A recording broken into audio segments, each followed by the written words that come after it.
I'm Sam Farsakian.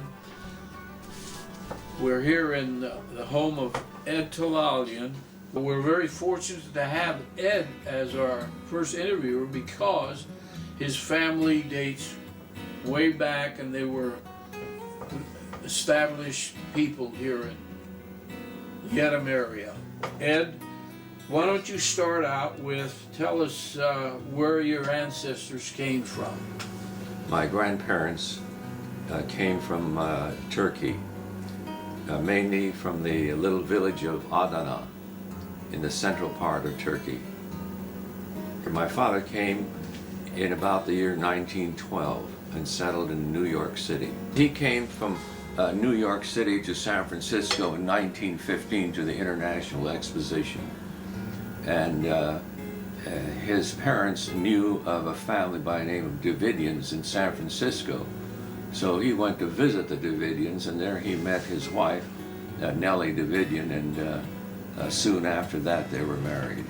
When he came to California, he came intending to buy a farm and become a farmer. And so he farmed for a short time in Visalia, and that must have been about 1922 or 23. So he farmed there for about 3 years, but it wasn't very successful. He and his father-in-law had purchased a building in Yeadham. So he then went into the grocery business in Yeadham in about 1924. Mm-hmm. It was more than a grocery store, wasn't it? Wasn't General it merchandise. He sold a little of everything, yes. Mm-hmm. Mm-hmm. Mm-hmm. It was known as the Yeadham Economy Store. Yeah. And many people will still remember the store. Oh, yeah. He then brought his father and mother to this country. Mm-hmm. That must have been about 1920, I would imagine, something along that line. This is Newell Bringhurst. Today is June 4th, 2009. We're in the office of Luther Kachigian Cal Western Farming, located just south of Farmersville. And we're interviewing this as part of the Armenian American agricultural experience in Tulare County. So this interview will primarily focus on Luther's involvement and activities with Tulare County agriculture as part of this exhibit that we're doing.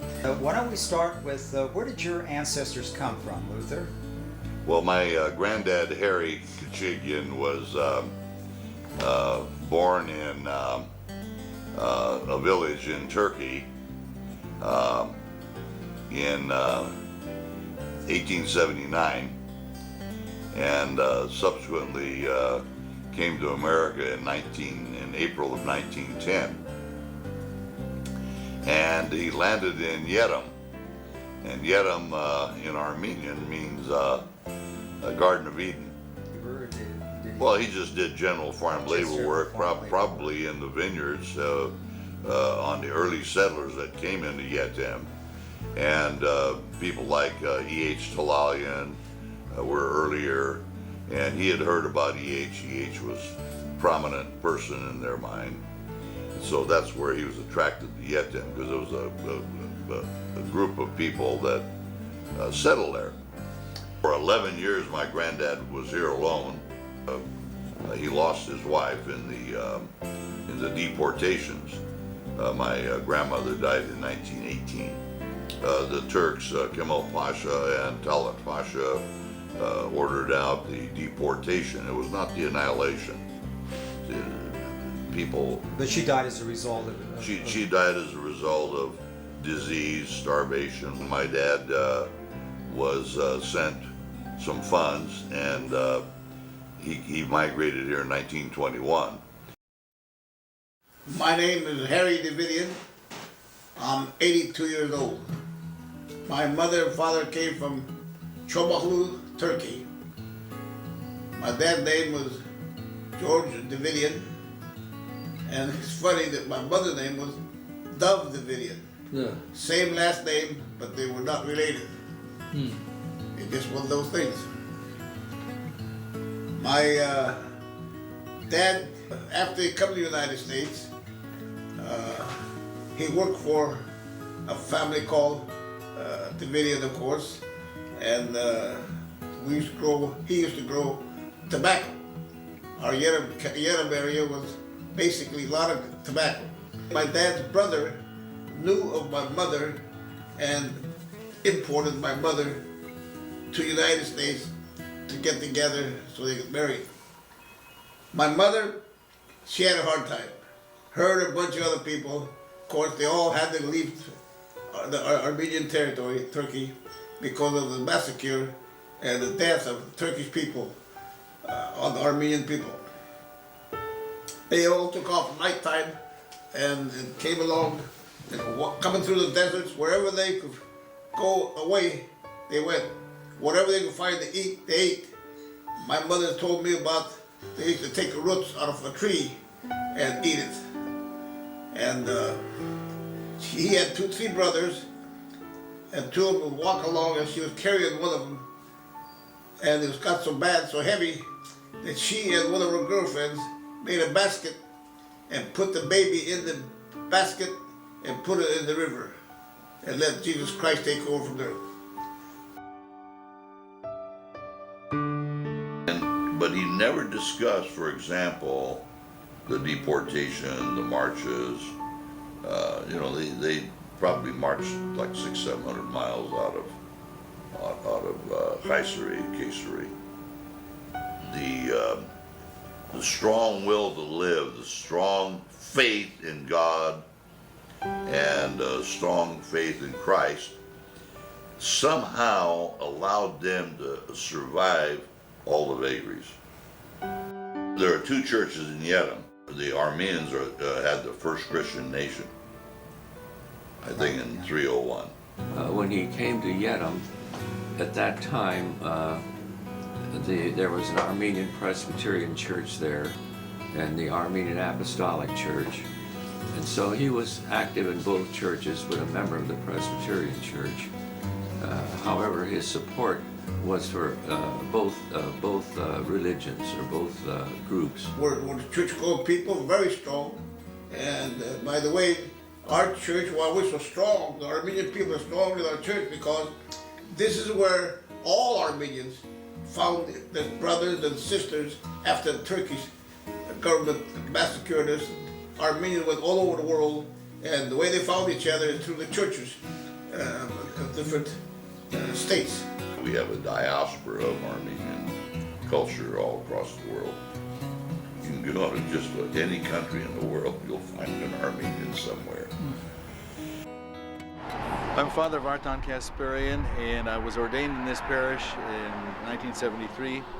Served here until 1990 when I went to Los Angeles and took kind of a little hiatus. Came back in 2003 and have been here since. The parish itself was originally established way back in 1904. The first church was built in 1911 and consecrated in 1911. Burned down in 1946, was rebuilt, and it's what you see today, basically. It's a relatively small community, but extremely active. People who have ever been part of this community, even though they may move away to other areas in the state or in the country or even in the world, always consider this as being home. See, in those days, farming was a way of life. We had, in my childhood, I'm going back over 65 years, we had sheep, we had a milk cow, we always had well over 100 chickens laying eggs, and the milk cow provided milk for the whole family, as 6 of us. We had a fruit orchard, so she canned fruit, and we had a garden. She'd can vegetables. So we had a huge basement where we kept our canned goods. He also brought into Yerim a process known as sulfur bleaching of grapes. And what they would do, I'm not sure just where this process originated, but back of the store, where the Yerim Economy store, he'd build a little plant, and they would heat the water and put in caustic soda.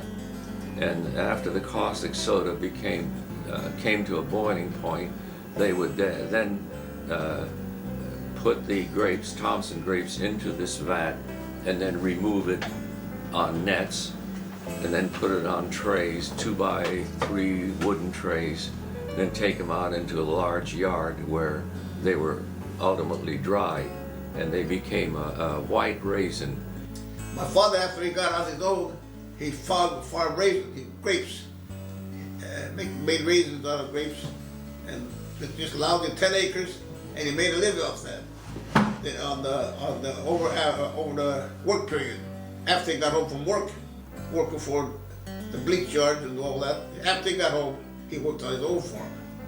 And I'm told it took him 1 year to level that 60 acres into a flat piece of ground with a team of 4 and a Fresno scraper. And what's interesting about this, and you'll probably see a Fresno scraper outside this museum, it only carries about a half a yard of dirt. In fact, I've got a Fresno scraper on the farm here because I have certain nostalgia towards this old equipment. It's known as a scraper, and its name is a Fresno scraper, and it's known as a Fresno scraper because it was made in Fresno and invented in Fresno.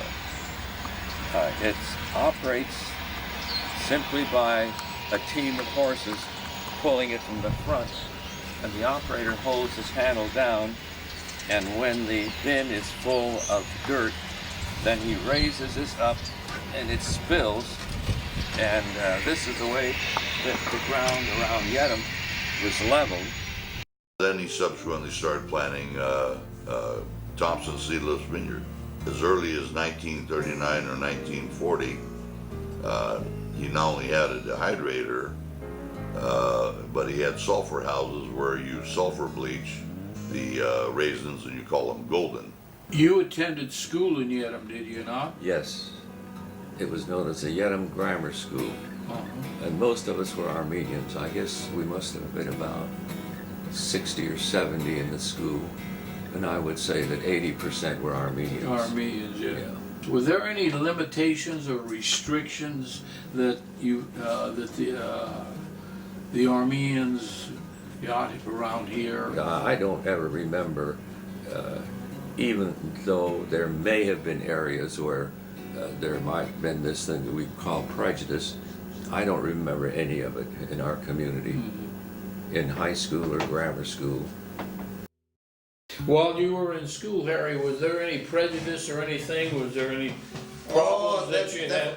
Definitely. Yes, they were against Armenians.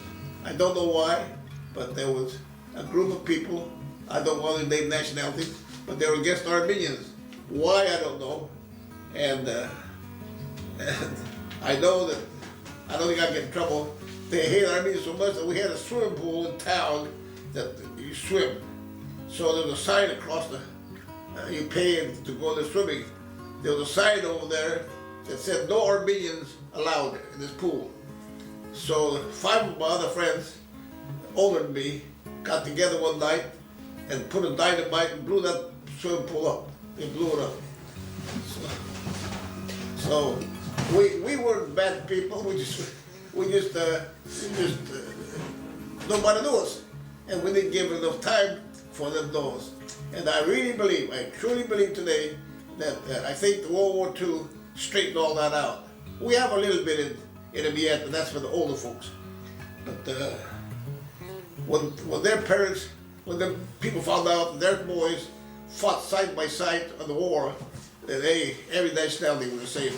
After I came over the service, I was farming, and I was elected as high school board, the Rosa High School Board, and through it I became interested in education, and so they needed a substitute. This must have been about 1965 or 1966, something along that line. They needed someone to teach civics for a couple of periods a day, and so the superintendent asked me if I would do it. And so I taught civics for a couple of years, an hour or two a day, and I liked it very well. So eventually I went into full-time teaching of American government. We called it civics at the Rosa High School. And I guess I taught for about 30 years. And I still see many of our students in this area, of course, who graduated from the Rosa High School. I was like a lot of college graduates, I didn't have a job. Now, when did you finish at Davis in '57? No, I finished, I was 4.5 years, so I graduated in February of '58 and go out and flag crop dusters, and I pruned trees for people during dormant season. I'd bid on a job of pruning a tree, like I'd find a lady that called me and wanted her peach tree cut. So I would bid, in this case, I'll never forget, I bid $2.50 to prune her tree. Got hired for the Wood Lake District for Niagara Chemical, peddling chemicals to farmers. And that was the most fantastic experience in my career. I learned all the bad things about a corporation. I learned all the good things, and I tried to follow all the good things that I learned from their policies. I went to service and 18 years old, and when I come out of service, the first thing I did is I farmed 1 acre of tomatoes, and had a hard time too, and got married. My wife and I worked the tomatoes, well, for the next 40 years. 40 years. And we did very well, from 1 acre to 3 acre, from 3 acre to 10 acre, from 10 acres to 30 acres, up to 100, 150 acres. And I was very well satisfied. My success, my greatest success, was in the tomato business. And in the tomato business, why I was lucky, is when tomatoes in our Tulare County was harvested in June and July. And in June and July, there's no school. And all schools were out, and I hired teachers and professors for my right-hand people. My office help, my people that load the trucks, all right-hand people are all teachers or professors. And the people who work in the packing house, I got from the COS college. And everybody would just look like they're working for me. And I was very happy. I was one of the largest grower shipper in the world on pole tomatoes, wide ripened tomatoes. And my first customer was Clarence Ritchie. And Clarence bought walnut nursery stock from my nursery, and at that time it was just Luther Kachigian Nursery. I feel that if you have a good heart and you do things right, that success just pours in, and that's exactly what happened. Our faith, our Christian faith, the Armenians, as far as I know, without exception, are all Christian. So we brought a faith with us, a Christian faith. We brought hard work, dedication, good citizenship, and we became a part of our community. We were absorbed in the community rapidly. We still had our Armenian groups and Armenian organizations and Armenian churches. Nevertheless, we were absorbed quite rapidly into the mainstream. So I would say that we brought a culture that was new and different, but one that I think that emphasized the family, emphasized a Christian faith. We emphasized hard work, and I think emphasized loyalty to government. All of my friends that I can remember all went into the service during World War II. And if somebody needs help, they get help. For example, I financed a grower with the trees. I said, pay me back in 5 years. Give me a note. When they start bearing, pay me back. It's like General Motors finances automobiles. That's very innovative. And I've done that over the years. And I see success with these folks that did business with me, and I always got paid. And it benefited our company, and the most thing, it made my heart feel good. We were one of the largest grapevine producers in California. We have shipped over 150 million plants in my career. What a job. But we made it. We didn't ask for no help. We made it the hard way, and if you want to talk about the Armenian people going back 40, 50 years, we didn't ask for no help. We made our own help, we did it, and we were successful, and here we are today. Or the impression that I always carry with me is that this was really a land of opportunity for the Armenians. And my father would always say, no matter what hardships he endured, he would always say, this is a wonderful country. It's a wonderful country. And he went through many hardships, but he never lost faith in this country. He said, this is a country for all of us. Those are the memories that I can carry from those early days. My mother the same. She was a hard-working woman. She would work in a grocery store and wash clothes in a hot tub in the backyard while my father was off farming. And they worked hard, as all the Armenians did.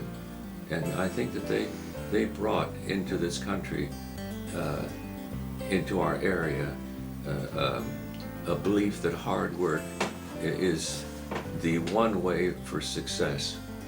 And most of them were quite successful.